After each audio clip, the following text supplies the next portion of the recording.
కానీ విద్యార్థి ఉద్యమ నాయకుడిగా యూత్ నాయకుడిగా వెంకట్ గారు కానీ మేము ఈరోజు పార్టీకే కాదు తెలంగాణ ప్రజలకు భరోసా కల్పించిన గొంతులు ఇవి కాబట్టి గొంతులకు అవకాశం కల్పించినందుకు వారికి ప్రత్యేక కృతజ్ఞతలు. మిత్రులారా, బడ్జెట్ విషయం వచ్చినప్పుడు ఈరోజు మా ముఖ్యమంత్రి గారు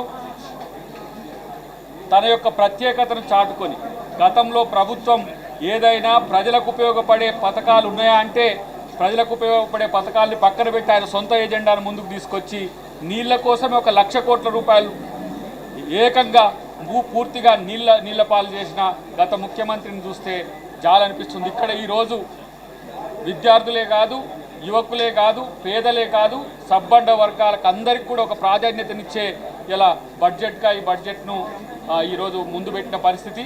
ప్రత్యేకించి బ్రేక్ఫాస్ట్ పథకం అయితేంది, ఇండ్ల పథకాన్ని మళ్ళీ రిపీట్ చేయడం అయితేంది, ఇవి పేదలకు ఉపయోగపడేది. గతంలో ఆ ప్రభుత్వాలు వాళ్ళ యొక్క మైండ్లో ఉండే ఏవైతే దురాలోచనలు ఉంటాయో వాటిని ఇంప్లిమెంట్ చేసుకోవడానికి అంటే ఏంది, కాంట్రాక్ట్ల పేరు మీద ప్రాజెక్టులు కట్టడము, ప్రాజెక్టులకు మరి ఏ విధంగా కమిషన్స్ వస్తాయని చూసిన పరిస్థితి ఉన్నది. కానీ ఇక్కడ ఈరోజు నా దృష్టికి వచ్చిన వాటిల్లో ముఖ్యంగా తెలంగాణ పబ్లిక్ స్కూళ్ళు విద్యను 4800 పైచిల్కు స్కూళ్లను మూసేసిన చరిత్ర గత ప్రభుత్వ చరిత్ర. కానీ ఈరోజు తెలంగాణ పబ్లిక్ స్కూళ్ళు సామాన్యులకు హైదరాబాద్ పబ్లిక్ స్కూల్ లాంటి విద్యనిచ్చే ఒక ప్రయత్నం ఇలా ముఖ్యమంత్రి గారు చేసిన వారికి ప్రత్యేక కృతజ్ఞతలు.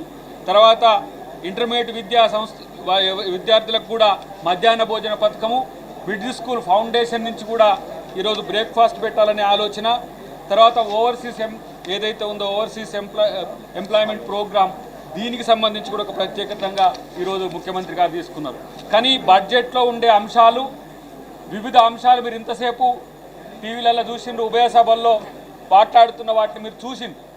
కానీ దీంట్లో మానవత్వంతో కూడిన బడ్జెట్ మీరు చూస్తారు. ఈ మూడోసారి ప్రవేశపెట్టిన బడ్జెట్ మానవత్వంతో ఉన్న బడ్జెట్.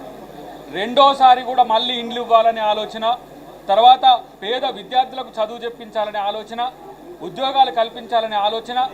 ఈరోజు మూసి ఏదైతే రిజర్వేషన్ ఉందో మూసి పునరుద్ధరణ కానీ పునరుజ్జీవం కానీ దానివల్ల వేల మందికి ఉపాధి ఉద్యోగాలతో పాటు పెద్ద ఎత్తున మేలు జరిగే అంశాలని ఈరోజు విపక్షాలు చూస్తున్నాం కదా.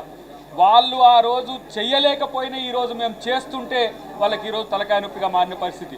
ఒక మిత్రుడు నిన్న చెప్పిండు, కాళేశ్వరంకు పెట్టిన లక్ష కోట్లు దాటిన వాటికి ఆ 1,00,000 కోట్లు బ్లాక్ అయినాయి, పేదలకు ఉపయోగపడడానికి లేదు.